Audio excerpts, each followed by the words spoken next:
Hey guys, tonight we climb into the grimy saddle of a life you definitely wouldn't survive a day in a Mongol siege camp.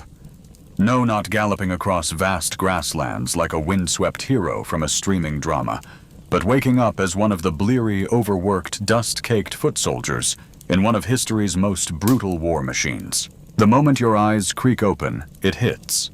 Not inspiration, not purpose, just the smell. Your nose is assaulted by a cocktail of horse sweat, boiled mutton grease, singed wool, and the distinct tang of dried urine on leather boots. You slept on rough felt beside a snorting pony who at some point in the night mistook your hair for grass. You pull yourself upright, but the air is already thick with kicked-up dust. It coats your throat like sandpaper and settles in your eyelids like itchy regret. So before you get comfortable, take a moment to like the video and subscribe, but only if you genuinely enjoy what I do here. And if you're listening from somewhere cool and comfy, post your location and local time below so we can all be envious. Now dim the lights, maybe turn on a fan for that soft background hum, and let's ease into tonight's journey together. You stumble outside your tent, which, let's be real, is just a patched hide strung between two splintered poles. The sun is not yet up, but the camp is already alive. Hundreds of horses stomp, snort, and urinate in unison, like a percussion section of doom. Blacksmiths clang away, sharpening blades that will soon turn red. Kids run by, already herding sheep, already armed with daggers. No one here gets to sleep in. You barely avoid a step in something. Nope, didn't avoid it. And make your way to morning roll call. This is where your commander, a guy who hasn't smiled since his first decapitation at age 12, grunts your name. You grunt back. It's how affection works here. This army doesn't stand in tidy lines or polished formations. No, it's a sprawling hive of yurts, carts, animals, and weapons. Historians still argue whether the Mongols had a perfect system of mobile logistics or just thrived on sheer chaos. Either way, it works. You're expected to know where your division is, where the catapults are parked, and which unlucky village you're setting up siege around today. As the haze of dawn begins to stretch over the horizon, you're herded into formation, like goats with anxiety. Orders barked in guttural tones echo across the camp, sending you stumbling toward the siege perimeter. A young officer whips by on horseback shouting about trebuchet construction again. You haven't even had breakfast. Speaking of food, your stomach gurgles, but there's no time yet. You reach the staging ground and are immediately tasked with hauling giant timbers soaked in who knows what. They weigh more than your regrets. Sinewy ropes dig into your fingers, and by the fifth trip, you seriously consider just walking into the nearest latrine pit and never resurfacing. At this point, someone beside you starts reciting war songs off-key, of course. You hum along. Why? Because it drowns out the yelling, and the screaming, and the occasional sudden snap of a neck when someone slips under a falling beam. Accidents happen. And by accidents, we also mean disciplinary executions. Efficiency matters more than empathy here. You spot the war priests walking by, murmuring blessings and tying blood-soaked charms to the siege engines. One of them locks eyes with you. His irises are two tiny pits of judgment. You look away quickly and pretend you were just admiring that one horse with a slightly cleaner mane. It's barely mid-morning, and your back is already a burning rope of pain. Dust cakes your lips. Your bladder screams for relief.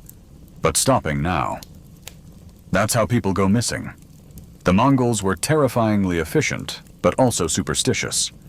Miss your duty, and you might end up as a human sacrifice to improve the aim of a ballista.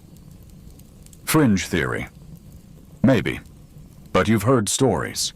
By now the siege perimeter hums like a hive.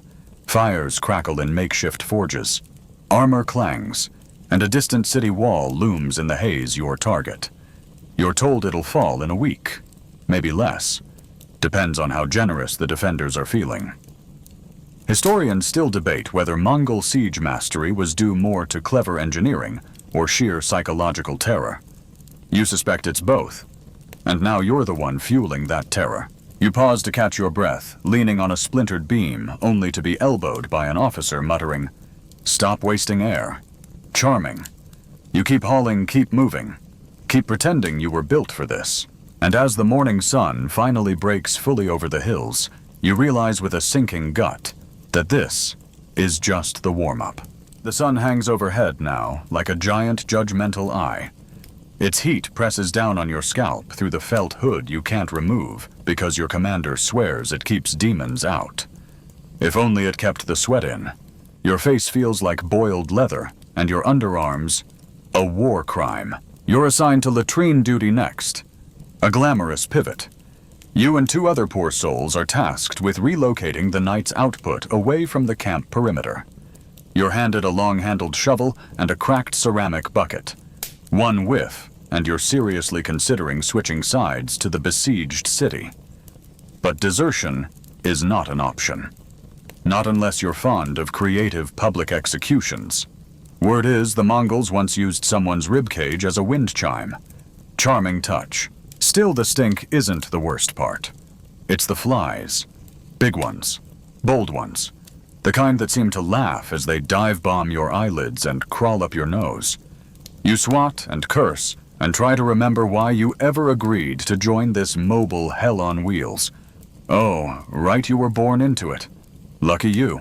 Back at the siege line, it's time to prep the gifts. These are not the kind wrapped in bows, unless your idea of a bow is sinew pulled tight around a bundle of flaming tar-soaked hay. You help load one such gift into the catapult, the rope groaning like a deathbed. On the count of 3, Thwump the payload soars high into the sky and disappears beyond the city wall. A few seconds later, distant screams rise on the wind. You try not to flinch. Others cheer. You fake a grin and move on. Your next job is corpse duty, because yes, you're that lucky. The Mongols believed in psychological warfare just as much as tactical precision, and nothing quite sends a message like hurling plague-ridden bodies over a wall. You haul one stiffened thing after another toward the trebuchet crews, who don't even blink anymore. These aren't your comrades, thankfully just liberated remains from a recently sacked village. Still, something about flinging Auntie Nergui into a fortress feels morally murky. Historians still argue whether the Mongols intentionally spread disease or just happened to weaponize rot by coincidence. You standing here with blood on your tunic and a severed toe stuck in your sandal suspect it was a little of both. As you pause to gulp tepid water from a greasy bladder sack, a shout rings out. Scouting party returning. A dozen horsemen thunder into the camp, covered in dust and minor glory. Apparently they captured an engineer from the city, an old man with wild eyes, and a suspiciously fancy robe. He's dragged to the command tent, and you don't envy him one bit. The Mongols didn't invent waterboarding, but they certainly weren't above impromptu persuasion. By midday, your arm feel like 2 bags of grain left out in the rain. You flop down for what you hope will be 5 minutes of rest. Instead, you're yanked into trench work. Digging. Always digging. The commander believes in earth dragons winding trenches designed to protect your men and outflank enemy archers. You believe in hernias. Your shovel hits something squishy. You decide not to investigate further. Meanwhile, a Mongol bard begins tuning his 2-stringed Morin Kur. He strums a war tune that's supposed to inspire courage, but it mostly sounds like a goat in therapy. One of the younger boys tries to dance. He sprains his ankle. No one helps. Afternoon turns into early evening, and the camp takes on a strange rhythm. The air smells like meat, finally. Though what animal is roasting, no one confirms. You chew your skewered portion cautiously, grateful for the distraction. It's stringy. Could be horse. Could be rat. Could be volunteer. As the light fades, the siege engines creak and groan again, launching another round of projectiles over the wall. Some carry fire. Some carry rotting meat. One ominously carries a scroll. Diplomacy. Mongol style. You're told if the city doesn't surrender by morning, the real siege begins. You watch the sun dip behind the city's towers and feel a chill sneak in. Not from the temperature, but from the sudden bone-deep certainty that tomorrow you'll be one of the bodies getting flung over that wall. You barely sleep. The ground underneath you is hard as old iron, scattered with pebbles that jab your spine like nature's acupuncture. You twist, you turn, and just as your brain begins to surrender to slumber, a horn blares like an angry bull being woken up too early. Dawn has broken, and so have you. Today's assignment, arrow fletching, which sounds almost pleasant until you realize it involves sitting in the bitter cold, binding raven feathers to arrow shafts using glue made from boiled hooves. The stink is nostril obliterating. The glue gets everywhere. You're lucky if you don't end up accidentally gluing your fingers to your own eyelids. The Mongol quartermaster passes behind you, squinting at your work. Crooked, he mutters. You shoot, you miss, you die. Good morning to you too. But arrow duty beats latrine detail, so you keep twisting sinew and pretending you know what you're doing. Every so often you pause to stretch your aching back and glance at the distant city walls. Still intact, still defiant. You sigh, and a gust of wind carries the scent of roasting onions and cumin. The enemy is cooking. Bold move. Nothing like the smell of garlic to mock your empty stomach. Then comes the drumbeat. Boom, boom, boom. Siege hour. You're shoved into the crew hauling the mobile siege tower, a wooden behemoth on wheels, taller than most buildings in your hometown. Your job is to push, to grunt, to not die when it tips dangerously forward on uneven terrain. Which it does. Frequently. You wedge your shoulder into the frame and shove with a dozen other groaning warriors while the tower creaks and spits out angry termites. Historians still argue whether these towers were rolled to intimidate or to actually breach the walls. After an hour of pushing, your vote is intimidation or cruel cardio. Suddenly arrows start raining down. The city's defenders have spotted your not-so-sneaky siege snail crawling toward them. You drop to the dirt and cover your head as whistling shafts thud into the tower. The ground a fellow soldier's butt cheek, he screams, and immediately tries to pretend it doesn't hurt. Classic. Flaming pitch follows. Someone yells, "Buckets," but the fire brigade is 2 hills away, probably also glued to their arrows. You crawl out and sprint toward a tent, any tent not currently on fire. You make it halfway when a catapult launches a boulder that lands 20 feet from you, kicking up a cloud of dust debris and something vaguely pink that used to be human. You duck behind a wagon and promptly vomit breakfast. Later, as the chaos quiets, you help carry the wounded back to a makeshift medical tent. Medical is generous. It's more like a blood-stained yurt with a pile of rags and a guy who insists honey cures everything. You hold down a screaming soldier as his mangled arm is amputated with a heated blade. He bites down on leather and doesn't scream. You scream for him. The smell of burning flesh lingers for hours. In the evening, there's a moment of eerie calm. You find yourself seated by a campfire with others who managed not to get impaled today. A veteran warrior face like granite leans in and mutters a story about the time the Mongols used stuffed scarecrows on horseback to fake a larger army.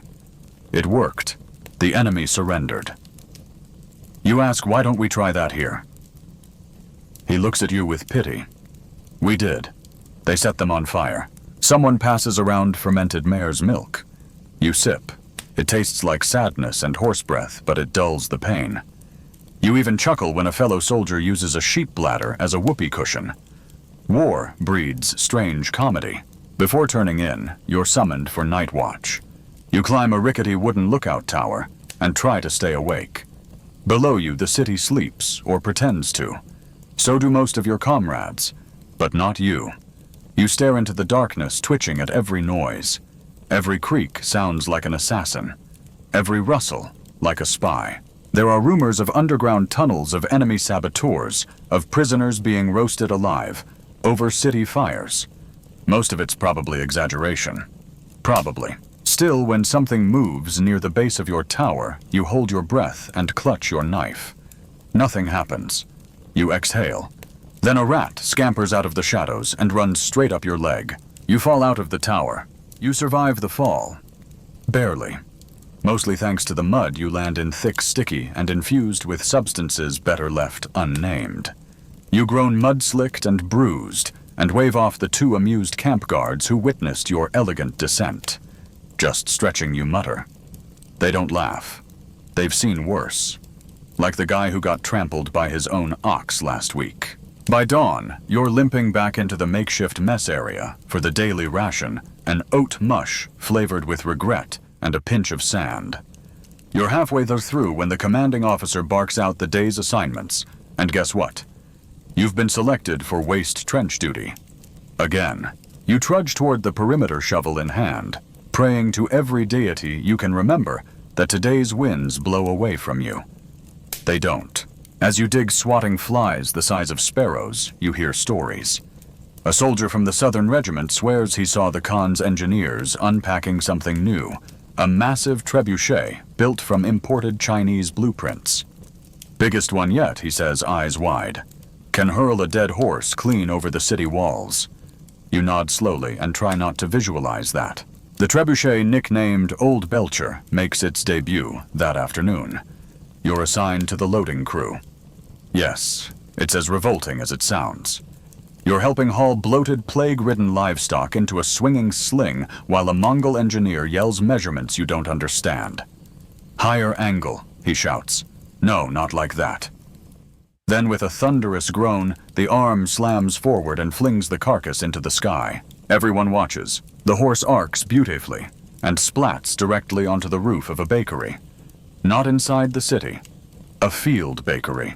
Your bakery. You mourn your next loaf of bread. Still, morale rises slightly. Siege warfare is about intimidation, and nothing intimidates like airborne cows. Or so you're told. Later that night, the chanting starts. At first, it's distant, low murmurs from the central tents. Then it grows louder, rhythmic, even hypnotic.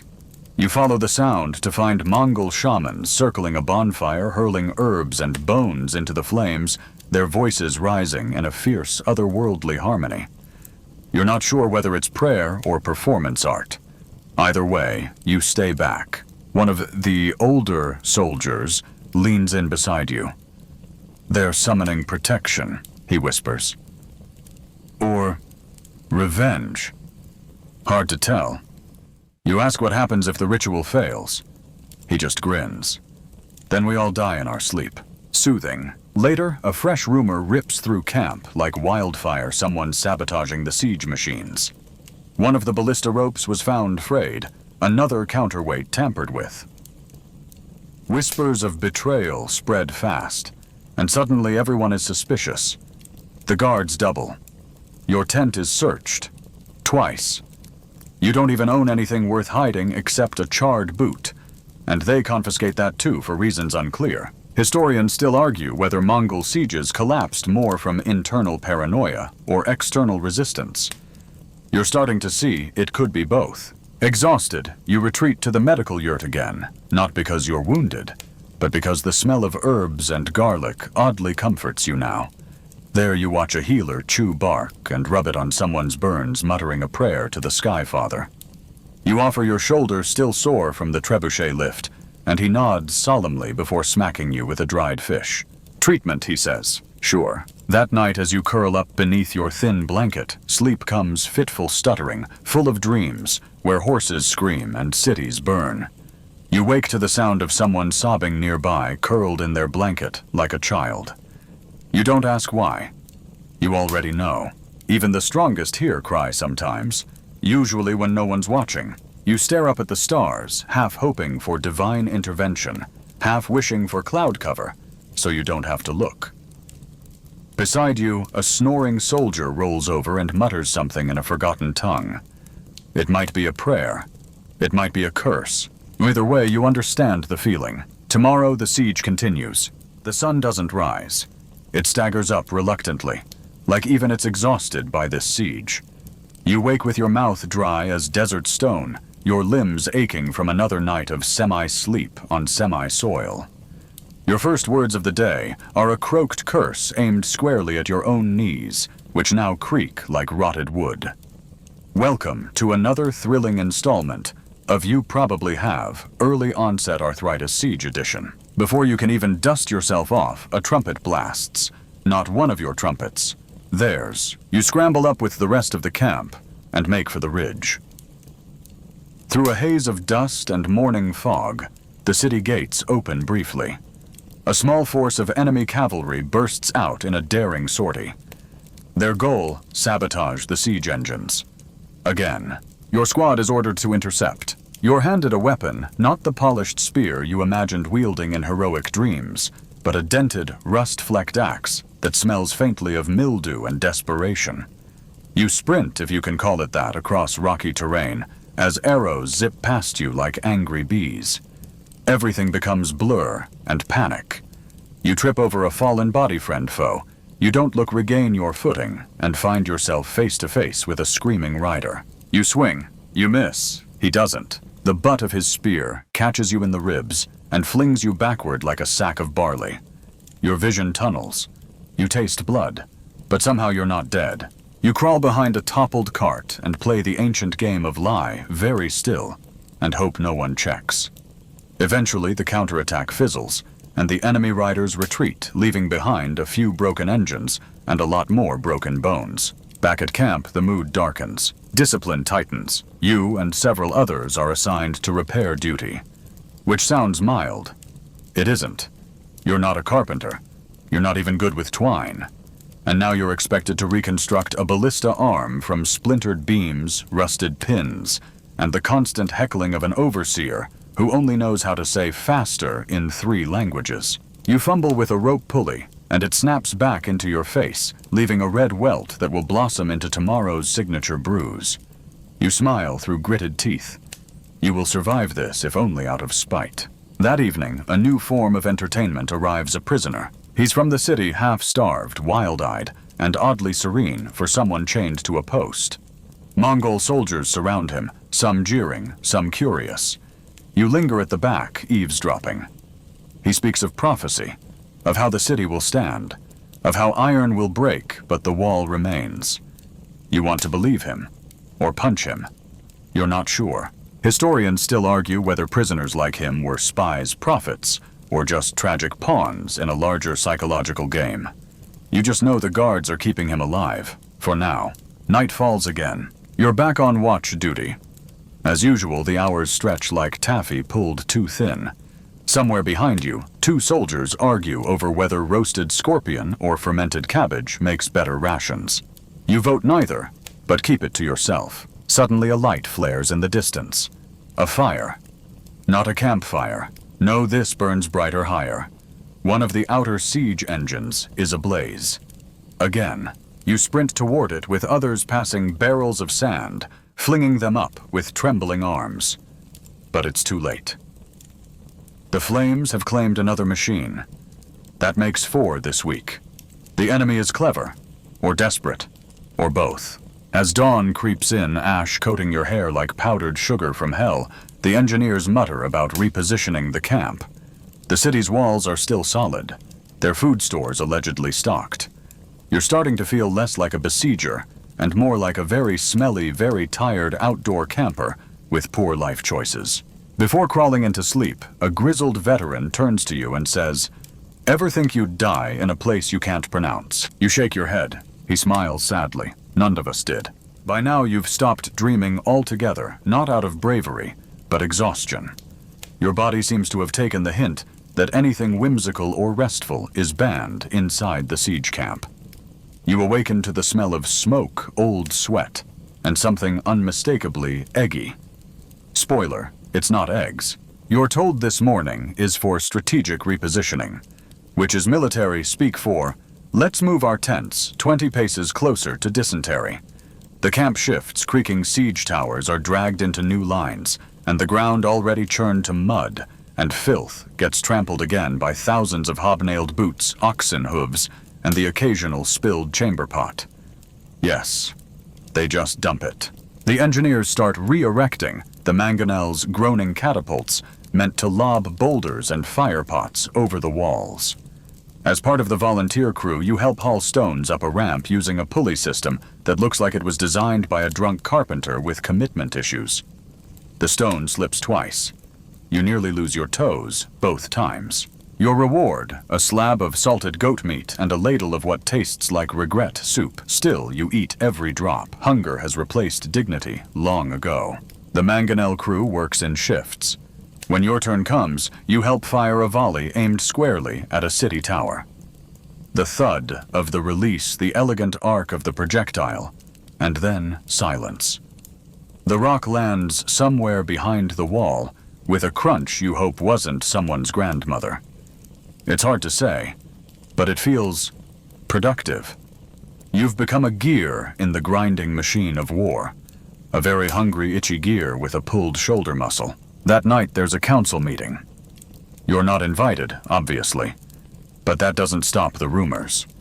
Whispers ripple through the camp faster than plague. The Great Khan might recall the army, or double it, or replace your commander with a one-eyed shaman who once cursed a horse into laying an egg. Historians still argue whether Mongol command strategy was strictly meritocratic or steered by arcane omens and visions. All you know is your current captain just tried to divine the outcome of the siege using a goat's liver. Very squishy, he murmured ominously. Omen of mud. The wind shifts. A sour breeze rolls over the camp from the moat. Yes, they've tried to build one even in this dry terrain. It's filled with runoff bits of wood and a strong smell of old regret. Someone tried to use it as a bath. That someone now has boils. The enemy taunts continue. Sometimes they fling pamphlets over the walls, smug little scrolls, declaring your army weak, your Khan senile, your mother an ox. Once they attach them to pigeons. One soldier catches a bird, reads the message, and eats it anyway. The highlight of your day is laundry. Not because you're clean, heavens no, but because standing ankle-deep in river silt is better than standing ankle-deep in human waste. You beat your tunic against a rock with such fury, it becomes more thread than cloth. It still smells like you. Nothing helps. Midnight approaches. A messenger races through camp with a coded message breathless and caked in dust. The captains gather scrolls are read. Eyebrows are raised. The new orders. A full frontal assault may be imminent. You feel your stomach drop. Or maybe that's just the goat meat from earlier trying to surrender. You're shaken from your reverie when the night watch bell tolls. One of your fellow grunts, bless his optimism, is carving little tally marks into his spear shaft to track the days. You peek at his progress, 42 lines, 42 days, 42 nights of lice gruel, enemy arrows, missing socks, burned siege engines, chanting prisoners' suspicious soups, and existential dread. And you're still here, barely. The morning begins with screaming. Not the panicked, we're under attack, kind those are now part of the ambiance. No, this is the raw, blistered yell of a man who just learned that the skin on his feet has fused to his sandals. You try not to make eye contact. It's rude. Today's mission is ambitious. The engineers are building a siege tower. Again. The last one caught fire, tripped over its own axle, and flattened 3 unlucky spearmen. Still, they insist this one will be better. You're not sure what that means, maybe less flammable. You're handed a mallet and some iron nails and told to help. That's it. No training, no safety briefing. Just help. You hammer alongside a guy named Arik, who only has 3 fingers and smells like bad decisions. Every third blow, he tells you a different version of how he lost the others. Boar hunt, knife fight, cursed scroll. Historians still argue whether Mongol camps relied more on traditional craftsmanship or sheer chaotic willpower. Today, it feels like the latter. Lunch fermented mare's milk and hard cheese. The cheese tastes like it's been angry at you for a while. You chew anyway. By afternoon, the tower is done, which is a generous word. It's tall, rickety, and about as structurally sound as your mental health. You help roll it forward across the dry terrain, watching the wheels gouge trenches through the dirt. Then abruptly, you stop. There's a trench, a proper one dug by the defenders. Deep wide and smug. They've outfoxed the tower. Again.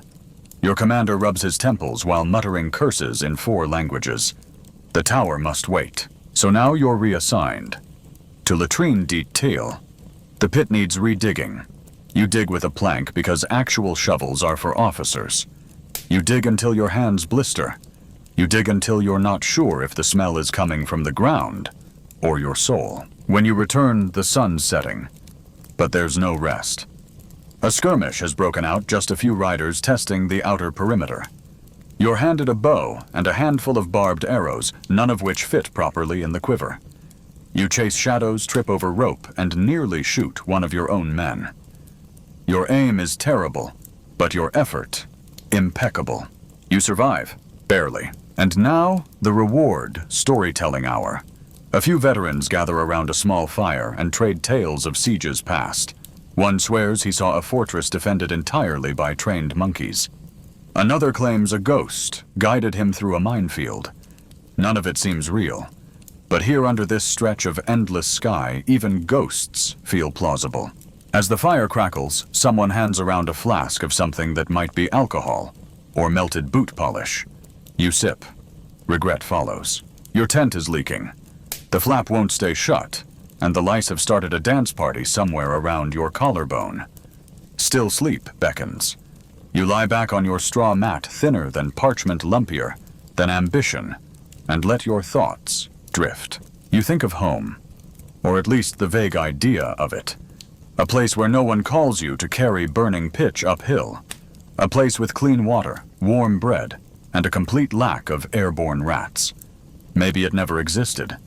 Or maybe it did, and you traded it for glory loot, or that dumb idea that siege camp duty sounded exotic. You wonder if tomorrow they'll launch the assault. You wonder if you'll be picked for the front wave, where the lifespan of a man is measured in feet climbed. You wonder what the inside of that city looks like. Do the people sleep? Do they eat normal food? Do they also hate cheese? Somewhere nearby, a man is humming. The tune is broken minor key and completely off pitch. But it's oddly soothing. You listen, and as the hum blends with the wind and the distant creak of siege towers shifting in the night, your eyes finally close. You sleep, but the siege does not. You awaken before sunrise, not because you're disciplined, but because your leg is numb, and someone nearby is coughing out a lung. The siege camp never truly sleeps. It just lowers the volume slightly. By now, you're one of them. Your hair's greasy, your skin's dusty, and your sense of time is completely ruined. Tuesday month. Doesn't matter. Only thing that matters is whether your boots are still dry. They're not. Today is different. There's buzz in the air, not just flies. Word spreads fast and wide. We're storming the walls. No drills, no discussion. You're doing this. You scarf down a quick breakfast hard bread and broth that tastes suspiciously like wet charcoal and report for formation. The camp is alive with motion archers checking fletching sappers, lugging explosives made of who knows what, and the medics preparing bandages that look pre-soaked in disappointment. You're handed a crude wooden shield and a notched spear. Someone slaps your back and says, "Don't die dramatically. It's embarrassing." He means well. The siege towers creak forward. This time they've patched the axle with rope optimism, and maybe a little prayer. You ride inside, huddled among sweating men and reeking goat skins full of pitch. The air is thick, part fear, part humidity, part goat. The incline starts as a rumble underfoot and becomes a full tremor as you approach the slope up to the wall. Arrows whistle past. Not toward you yet, but close enough to clench your stomach. You crouch lower, shoulder to shoulder with strangers you now know too well. One whispers he once saw a city like this fall, and the smell afterward stayed in his nose for months. You peek through the slats. The defenders are ready. Very ready. Boiling oil check. Rocks, of course. Flaming bundles of terror. That's new. You brace. A crash. Then another. The tower jolts tips, recovers. Maybe. The door slams down, and just like that you're in. Sort of. More like on. You scramble out onto the wall. Your feet hit slick stone. Your hands search for balance. Your eyes see too much the chaos, the shouting, the glint of swords in every direction. You jab your spear. It hits something. Or someone. It's all noise and limbs now. Behind you a soldier screams, slips, and tumbles back into the chaos. Ahead a Hittite. Or maybe a mercenary swings a mace the size of a small child. You duck. It misses. You don't. Somehow you survive the first wave. Barely. The Mongols pour through a breach further down. You stumble after them, dazed, bloodied, but still vertical. You pass bodies. You pass burning banners. You pass a guy vomiting into a fountain that was probably sacred 10 minutes ago. Victory, maybe. You reach the inner courtyard. It's eerily calm. Smoke hangs low. Doors creak. The defenders have either fled, died, or hidden in the shadows. A child runs past you. Barefoot vanishes behind a pillar. You wonder who she was, whose life just changed forever, because you happened to wake up this morning. Looters begin their work. Some men cry. Others laugh. A few just sit staring at nothing. You sit too, right there on the warm stone. You look at your hands. They're shaking. Someone throws you a water skin. It smells like sweat and ash, but you drink anyway. Hydration is a luxury. And as the sun sinks behind the broken towers, the camp begins again. Only now, it's inside the walls. That night, you lay not on a straw mat, but on some stolen noble's bed. It's lumpy.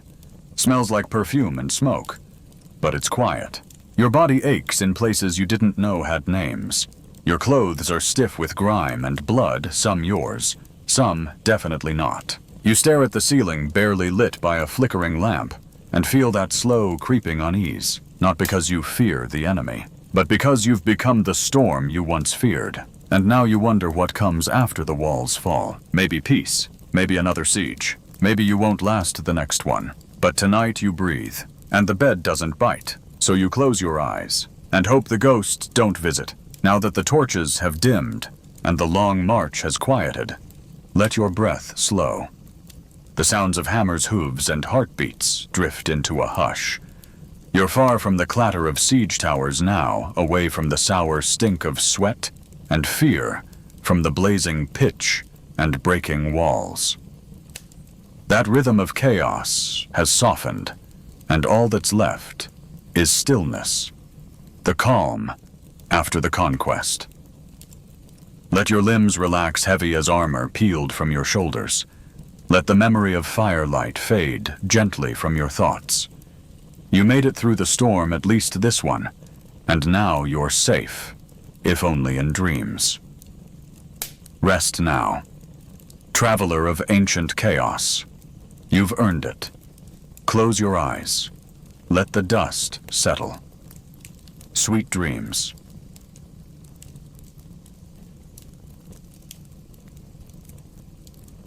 Hey guys, tonight we're crawling through the gritty alleyways of ancient Mesopotamia.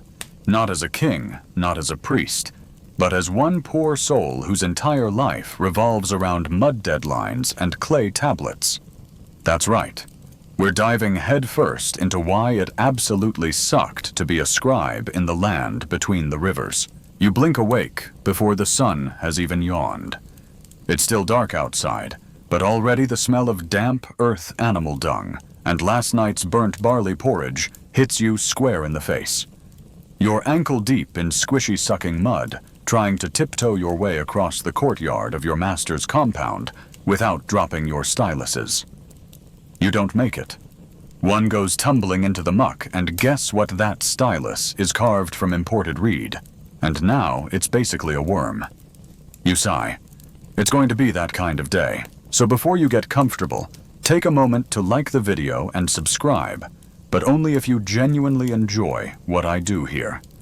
And tell me, where are you tuning in from tonight, and what time is it? Now dim the lights, maybe turn on a fan for that soft background hum, and let's ease into tonight's journey together. You shuffle toward the scribe school, clutching a bundle of damp clay tablets, like your life depends on it. Which in many ways it kind of does. At 12 years old, you've already failed out of farming bronze polishing and herding goats. This is your last chance to not end up in a ditch digging irrigation canals until your spine turns into a question mark. Your fingers are stiff from carving cuneiform late into the night by oil lamp. You didn't dare complain, though. That lamp oil is expensive, and the headmaster's son already reported you last week for snoring during copy drills. One more infraction, and you'll be reassigned to the temple stables. Ever try scooping cow dung while reciting the Epic of Gilgamesh backwards? Let's not. The air is thick, wet, warm, and laced with the fragrance of wet reeds and overcooked lentils. You duck inside the scribal hut. The walls sweat, the roof leaks, and the benches somehow splintery and sticky at the same time. You sit trying not to look like your spine is fusing into a lowercase n. Already the master is pacing hands behind his back wooden switch, tucked inside one sleeve like a magician hiding a wand. You know what's coming. The scribe, he barks. That means you. Everything means you today. You rise trembling slightly and approach the low stone slab he calls a desk. He gestures toward the practice tablet from yesterday, now dry and crusted. You've carved a line of cuneiform characters with what you thought was passable flair. He thinks otherwise. Whack! The switch finds your knuckles. You wince but don't flinch. Flinching gets you extra drills. Welcome to scribe life, endless corrections, sharp sticks, and bruised fingers. And you haven't even touched breakfast yet. Historians still argue whether scribes were elite intellectuals or glorified bureaucratic punching bags. You suspect it's both. Sure, kings consult you. Priests need you. But when the barley tally is off, somehow it's your fault. If the contract terms sound shady, you must have miswritten them. Funny how your mistakes always benefit someone with more jewelry than you. You sneak a glance out the doorway. There goes Uruki, the baker's son, laughing, throwing date pits at girls. He smells like cinnamon and honey. You meanwhile smell like clay dust and desperation. He's already had 2 dumplings this morning. You've had anxiety. Your teacher assigns a fresh line from the Code of Hammurabi to copy 10 times backwards. Because why not? You press the reed stylus into a palm-sized chunk of wet clay, each wedge-like mark demanding near supernatural hand control. One sneeze, and the whole thing turns into abstract art. And speaking of sneezing, guess what happens when your scribe neighbor has a cold and huffs over your tablet mid-sentence? The clay catches a fleck of phlegm and melts in a tiny tragic spot right over the sign for debt forgiveness. Hilarious. The day grinds forward in dusty agony. The sun rises, scorching through the doorway.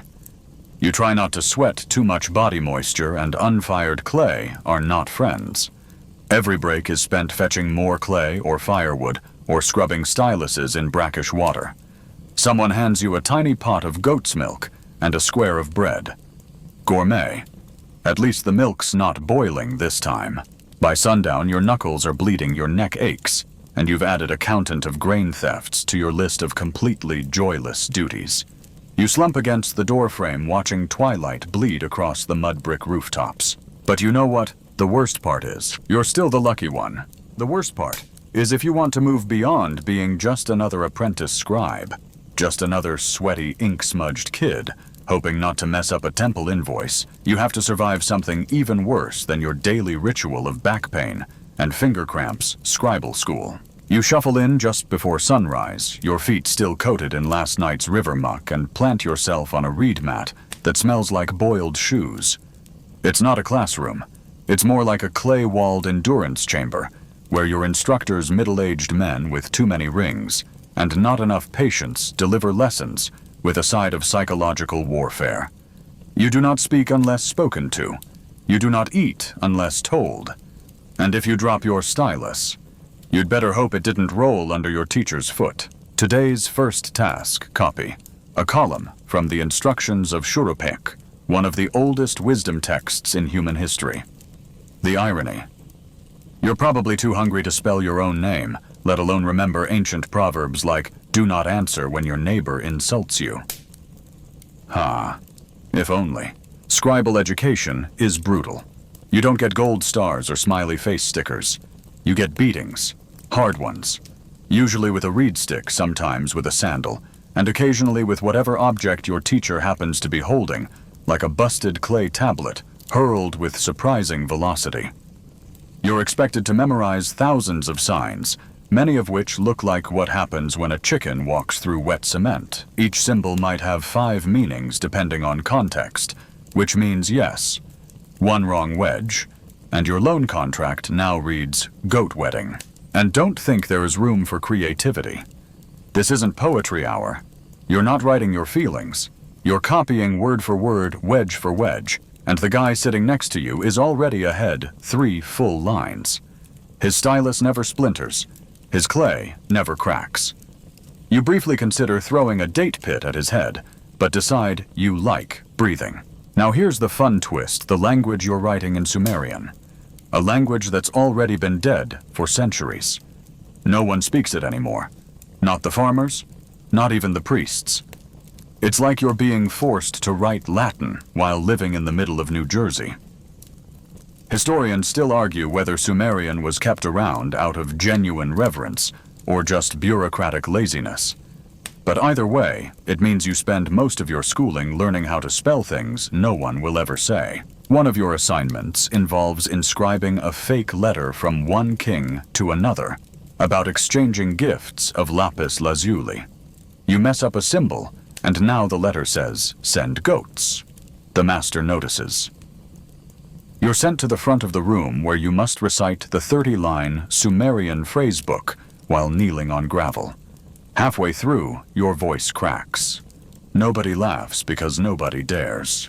And heaven forbid you confuse a legal tablet with a religious one. If you mix up the incantation for blessing a harvest with the contract for leasing a cow, that cow may be considered sacred now. Congratulations, you've created the world's first divine livestock lease. On particularly grueling days, you fantasize about being a potter or even a fishmonger. At least they can work outdoors. But no, you're stuck indoors scratching triangle-shaped marks into squishy rectangles while your instructor drones about vowel harmonization in a language whose speakers are all you know, mummies. The teacher assigns group recitation drills. You chant verb endings while trying not to make eye contact with the kid who wet himself last week after misspelling the word for temple. He hasn't spoken since. You wonder if he's planning to run away and join the merchants. You wonder if you should too. Of course, your family is betting everything on you making it. Scribes don't just write. They record taxes, manage archives, dictate omens, even track celestial events. They're bureaucrats, but sacred bureaucrats. You could one day live near a palace, wear clean linen, maybe even own a tiny vineyard if you survive the gauntlet of verbal abuse and paper cuts from clay shards. At the end of the day, your brain is melted. You've memorized 6 new signs, corrected yesterday's mistakes, and successfully avoided public humiliation. That counts as a win. You step outside, blinking into the dusk. The air smells like wet dogs and roasted barley. You dream of styluses chasing you through the streets, shouting in Sumerian. The first time you're trusted with a real inscription, a royal decree about canal maintenance, no less. You almost faint from the pressure. You kneel on a cushion that feels like it's been soaked in regret, breathing heavily over a pristine clay tablet. This is it, the culmination of years of memorized ideograms, bruised knuckles, and angry muttering. You dip your reed stylus and wait what was the Sumerian logogram for tributary again. Your mind blanks harder than a sun-dried pot. You know this tablet is going to be filed in the palace archives, maybe even read aloud to village elders by someone in fancier sandals than yours. Your hand shakes.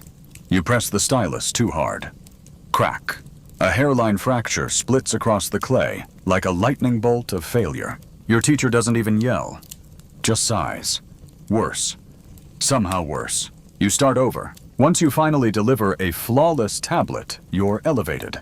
A real junior scribe. And you're immediately given one of the most glamorous assignments in the Empire, copying tax records.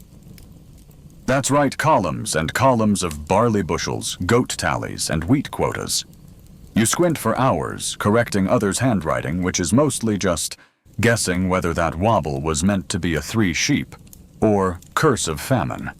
You joke with the other scribes that it's the same either way. Still, there's something eerie about the work. You're writing on clay that's older than your sandals, using a system created before your great-great-great-great grandmother was born. And every mark you make has the weight of law behind it. One wedge too short, and a farmer might owe double tax. One loop too wide, and a priest could lose temple funding. It's terrifying. It's addictive. Sometimes you get stuck inscribing things that make no sense. A list of stolen amulets. A dream about three-headed bulls. A king's prophecy involving a talking palm tree. You copy them all silently, wondering if anyone's reading your work, or if it's destined to be buried in an archive room where spiders throw rave parties on shelves. Historians still argue whether scribes actually believed all the content they wrote, or if they simply saw themselves as record keepers, silent messengers, scribbling down whatever divine fever dream the king had after eating too much honeyed locust. And it's not all administration. You also get pulled into court cases. Once you transcribe a legal dispute between two men over the ownership of a particularly stubborn donkey. The donkey is brought in for inspection. It brays loudly. You try not to laugh. You fail. Then there are religious texts which demand surgical precision. Scribal errors in a temple hymn. Sacrilege. One time a scribe wrote, "Darkness shall flood the land," instead of "grain shall flood the land." That copy got tossed into the river with a ritual apology and allegedly a goat. No one saw the goat again. Eventually, you're tasked with something sacred, recording omens from liver divination. Yes, you get to stand next to a priest while he examines sheep livers and claims to see portents in the gallbladder's curvature. You nod solemnly as he mutters, "The gods are displeased with Elam." You write that down. Twice. During breaks, you sit under a fig tree and practice drawing the cuneiform sign for eternity. You know for fun. Your nails are permanently dirty, your spine is starting to curve like an archer's bow, and you've developed what your fellow scribes call clay wrist. But you keep going because this work, it outlasts kings. It might outlast the gods. You look up. Somewhere far across the ziggurats, some soldier is polishing a spear or picking his nose with the same hand he uses to light incense. Let him have his glory. You wield a stylus, and that somehow makes you more dangerous. Your fingers are already stiff when you're summoned to the palace. Not the administrative office, the palace. The place where laws are born and heads occasionally roll. Literally. Apparently a royal edict is to be composed, and they need someone with steady hands, a good memory, and an appreciation for nuance. Or maybe they just need someone expendable if it goes wrong. You enter the great hall, and it smells like oiled limestone and nervous sweat. You kneel before a bureaucrat with a mustache so long it deserves its own ziggurat. He begins reciting the edict, and you're supposed to transcribe it flawlessly, no pressure. Midway through the proclamation, he sneezes into his sleeve and blurts out something about fish imports. You glance up. Was that part of the edict? His face gives nothing away. You include it just in case. By the end, you're so tense, your stylus has nearly snapped in half. The bureaucrat reads your tablet aloud to himself and grunts in approval. You're dismissed. No applause. No date with a temple singer. Just the privilege of walking out alive. You shuffle back to the scribal room where the usual smell of damp clay and desperation welcomes you. There's a kind of camaraderie here. Misery bonding. One of your fellow scribes has carved a tiny stick figure into his desk, arms flailing. You nod. It feels accurate. One of the strangest tasks arrives not long after recording a dream for the high priest. Apparently he saw a lion wearing a crown and dancing on a date palm. He's convinced it's a message from Enlil. You try not to snort, but you transcribe every detail, including the bit where the lion recites poetry. Scholars today still argue whether these kinds of visions were taken seriously, or if the priest just needed to lay off the fermented figs. Now here's where things go from mildly soul-crushing to outright cursed. You're called into a healing ritual. The temple's head exorcist demands a tablet of protection spells against the evil wind, which is exactly as vague as it sounds. You sit cross-legged as he chants, waving smoldering herbs around the sick man's head, while barking lines like, "May the curse be bound with rushes." You scribble dutifully, hoping this doesn't count as spiritual contamination. Spoiler, it probably does. Later that week, you're assigned to copy a hymn to Nabu the god of writing. Finally, something flattering. But halfway through, mouse darts across your clay tablet, leaving tiny paw prints in the wet surface. You're torn. Is this a sign? Do you leave them in? You smooth it over, but not without whispering a quick apology to the gods. No scribe wants to end up on a divine smite list.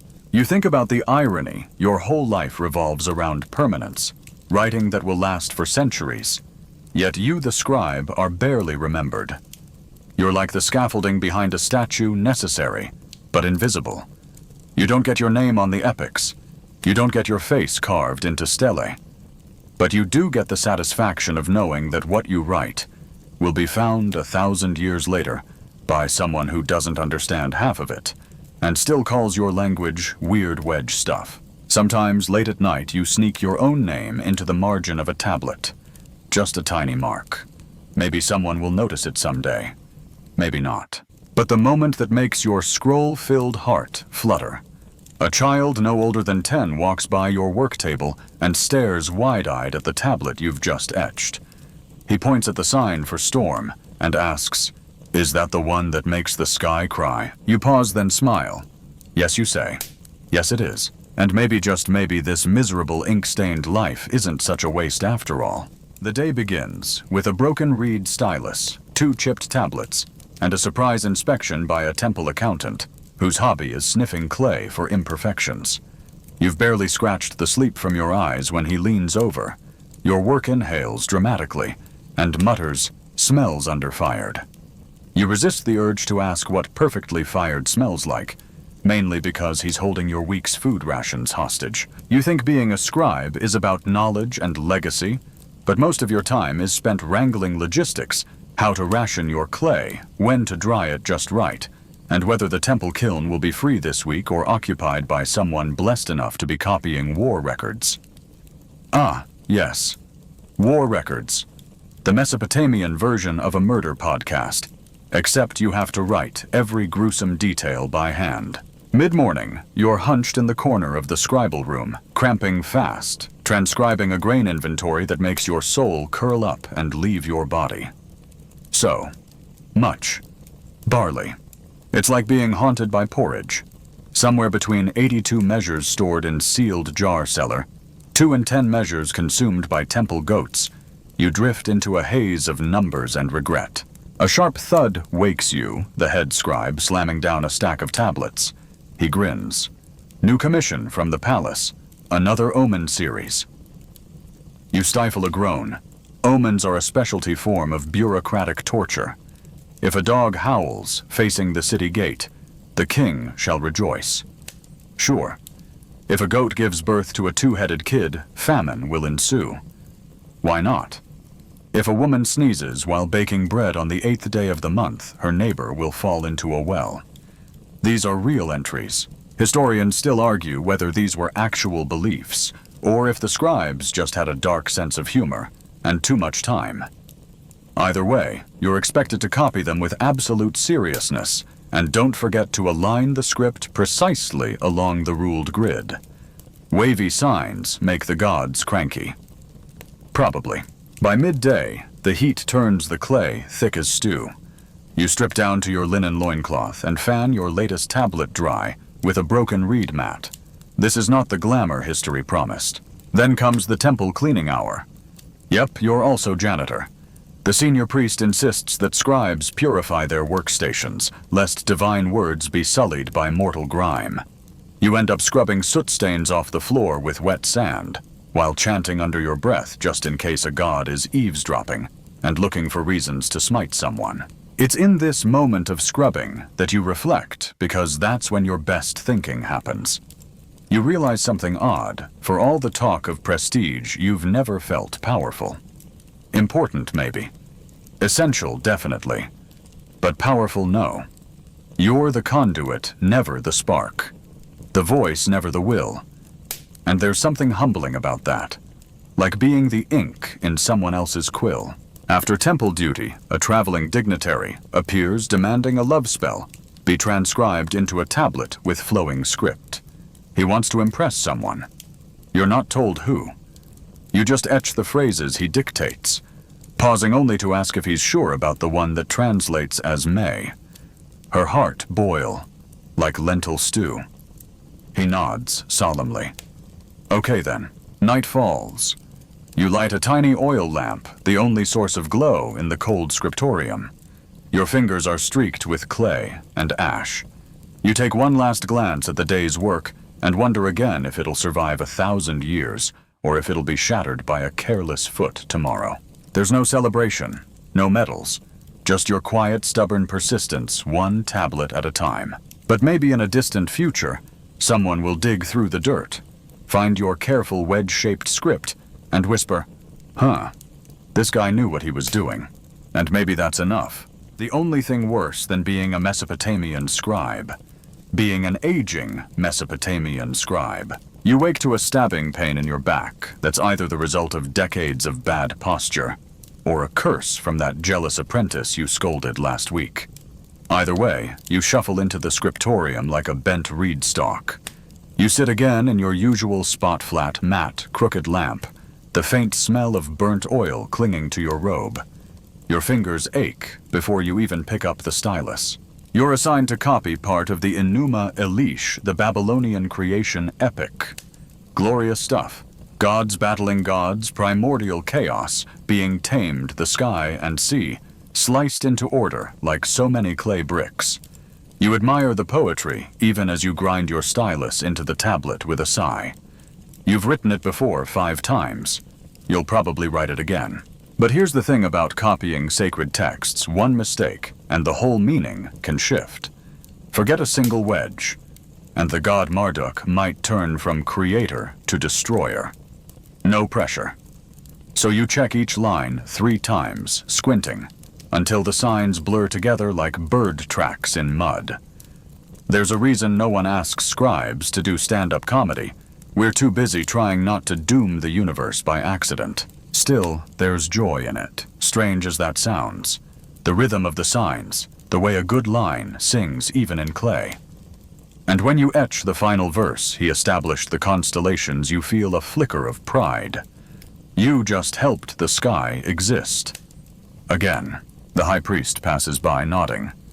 "We need your skills," he says, "to record the omens from the latest lunar eclipse." Of course you do. Everyone's panicking because the moon looked a little red last night, and now there's fear of famine, or frogs raining from the sky. Not literally, unless the frogs are symbolic, which in this culture they often are. You're handed a list of interpretations. If the moon is dark, in the West Plague, among goats. If the moon is dark, and a dog howls death of a nobleman. If the moon is red and silent disaster for the East Gate, you dutifully etch each one. Historians still argue whether people actually believed these omens shaped fate, or if they just needed a cosmic scapegoat when things went wrong. Either way, they expect you to get the spelling right. Later, a young apprentice stops you mid-task. "How do you write sorrow?" he asks. You show him the symbol 3 strokes with a tail, like a tear. He nods and goes back to his own work, composing a funeral tablet for a priestess. You smile faintly. He didn't ask about barley or bronze. He asked about sorrow. And for the first time in days, you feel like what you do matters not just to kings and gods, but to people trying to wrap words around pain. The afternoon brings a strange commission. A farmer has asked for a tablet to be buried with his dead awa. It was his friend, says the messenger awkwardly. You write a eulogy. "Faithful beast, strong of horn, you pulled the plow through flood and drought. May the fields of the afterlife feed you richly." You resist the urge to draw a tiny cow. Barely. The sun dips low. The scriptorium empties. You remain as always last to leave. Before you go, you slide open a tiny niche in the wall and place a tablet inside. It's not for gods, not for priests, just a collection of your own sayings, jokes, thoughts, maybe even dreams. Nothing official, nothing anyone asked for. Just yours. You seal the niche. Someday someone might find it. Or not. But tonight it's enough to know it's there. Your joints crack as you stretch again too long, hunched over a tablet the size of a dinner plate, and just as unforgiving. You blink grit from your eyes, the air in the scriptorium thick with dust and regret. The life of a Mesopotamian scribe is many things, intellectually rich, spiritually respected, tragically scoliosis-inducing, but restful. Not even on the seventh day. Today the king has requested something simple. That should be a red flag. Kings never want anything simple. Turns out he wants a copy of the royal genealogy. All of it. Back to the god Enlil himself. You groan internally. It's a project longer than a river filled with names like Shulgi Namtaru and Enlil Bani, the short-tempered. And guess what? You'll have to leave blank spaces for unknown heirs, spaces that will have to be neatly justified so the tablet doesn't look asymmetrical. The royal architect apparently has an opinion about kerning now. You begin scratching. Your stylus sticks in the damp clay, and a loud fart from the corner reminds you that apprentice scribes get bean porridge too. A reminder that there's no ivory tower here. This is a mud brick tower, and it leaks when it rains. A priest rushes in midway through a particularly tongue-twisting lineage. "Urgent," he hisses. The king saw a snake on the road to the temple. You blink, and the priest glares. It was slithering to the right. You must document it immediately, because obviously a serpent with directional bias demands clay-bound attention. So you set aside the genealogy and grab a smaller tablet. The serpent omen falls under Category B unexpected wildlife behaviors. And yes, you've got a pre-written template for that. It includes lines like, "If the snake slithers rightward, the house of the king shall endure. And if it coils twice, beware treason in the palace kitchens." You want to insert, or indigestion from last night's fish stew, but resist the urge. Historians still argue whether scribes sincerely believed these animal auguries or just smiled politely while collecting hazard pay. You fall somewhere in the middle, cautiously skeptical, spiritually hedging your bets. The day lumbers on. Your fingers cramp, and your left foot has gone numb. A visiting diplomat from Elam requests a bilingual tablet to impress his wife. Akkadian on one side, Elamite on the other. You barely know Elamite. It's all snakes and zigzags and vowels that laugh at you. Still, you do it. Because that's what scribes do. Translate, transcribe, transcend sleep. At some point, a scholar from Ur stops by to debate. This means he monologues for half an hour about whether Sumerian should still be taught to children. You nod. You smile. You mentally recite the Ninurta hymn just to stay awake. Modern writing has lost its soul, he sighs. In my day, we etched with passion. You don't even try to hide the eye roll. A younger scribe bursts in, beaming. He's just finished his first full legal contract without corrections. You muster a weary thumbs up. He doesn't realize yet that contract law involves more ink than glory, and more disputes about cow dowries than poetic justice. But let him have his moment. You remember your first. Vaguely. You finally complete the royal lineage. 7 tablets long, each one carefully baked. You deliver them in a basket lined with straw, praying no one trips on the palace steps. As you walk back through the temple corridor, you hear someone behind you whisper, "That's the senior scribe." Someone else mutters, "He wrote the flood tablets." And just like that, the ache in your knees fades for a moment. You're not rich. You're not famous. But your hands have shaped stories older than kings. You have power, not the sword-swinging kind, but the power to keep memory alive. At night, you sit under a crescent moon stylus, still in hand, and scratch a final line into your personal tablet. Today, the snake slithered right, and the king smiled. Strange world. Morning again. The reed mat beneath you feels like it's plotting spinal sabotage. You drag yourself upright, blink away temple incense, and immediately smell trouble. Literally. The pit where clay tablets are fired reeks of charred goat and ash. Someone must have confused the royal omen stack with old offering logs. You hope it wasn't your apprentice. You really liked that apprentice. You shuffle into the scriptorium to discover your desk. Missing. A visiting Babylonian astrologer has claimed it for energy flow reasons. You now share a corner with 3 wax tablets, a cracked inkstone, and the senior accountant whose sinus issues could bring down ziggurats. The high priest enters with that look urgent and vaguely offended. We need 20 tablets of protective incantations by sundown. The moon has dimmed unusually. You do not ask if anyone thought to check for clouds. You simply nod, because questioning authority in ancient Mesopotamia is like telling a lion it's overreacting. So you copy, line after line. May the demons of sickness flee. May Ishtar turn her gaze kindly. May the bread not rise in vain. You pause, sniff the air someone's been sneaking date pastries again. You jot a note to investigate. You're not just a scribe, you're basically HR, IT, and legal, rolled into one exhausted, ink-stained human. Later, a noblewoman demands a love spell transcription. You oblige naturally, and while the words sound mystical, they're basically, wear this charm. Look irresistible. Hope he's not already married to your cousin. Historians still argue whether these spells were ever expected to work, or just served as ancient placebo meets aromatherapy. Around midday, the city governor storms in, waving a shattered tablet. This says my land ends at the 2nd palm tree. It was the 3rd. You sigh. Boundary disputes are the spiritual opposite of poetry.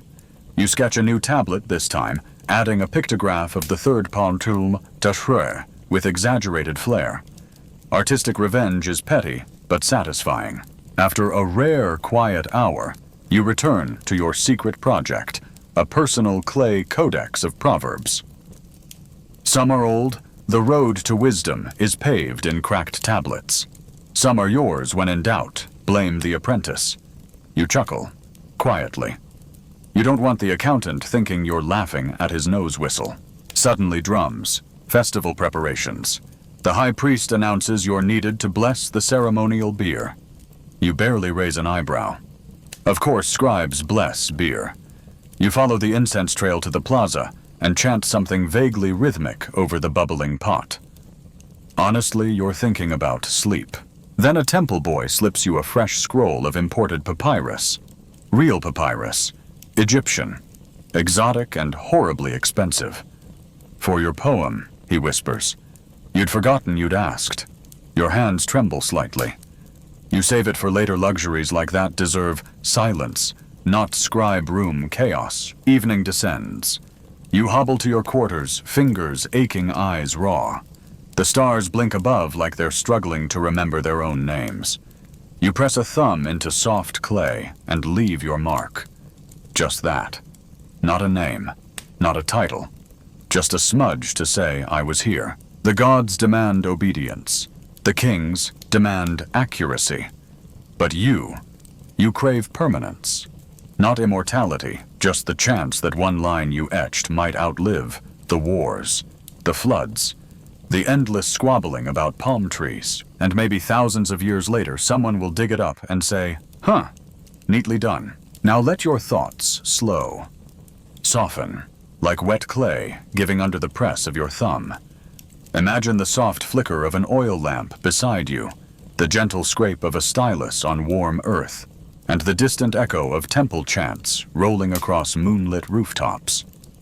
You're no longer hunched over a tablet.